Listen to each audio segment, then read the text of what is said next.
Those who are asking about Popo journey or informations about Popo, ayan, let's answer each of your questions. Ang katanungan ay, sabi daw, bakit po walang lumalabas na game sa Popo kahit naka-level 4 na ako? iPhone user po ako at sana masagot. Thank you. Yes.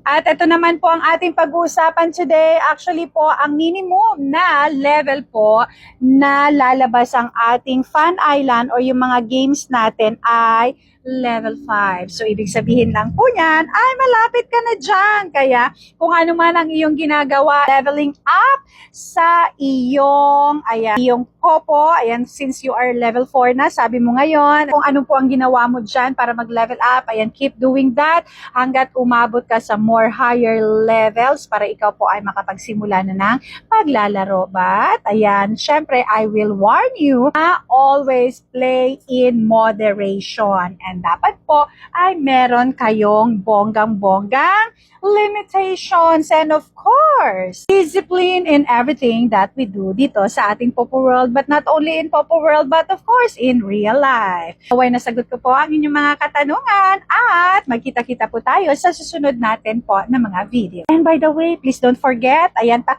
comment down below na rin po dyan kung meron po kayong mga messages or mga questions, inquiries, and wag pong kakalimutan na mag-heart na rin po. I-follow nyo na rin po ako.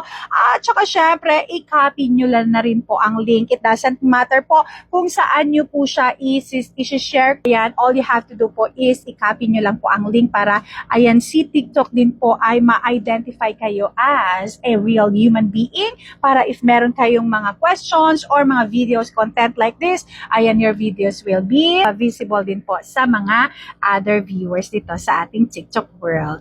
Thank you very much and have a great day. Bye!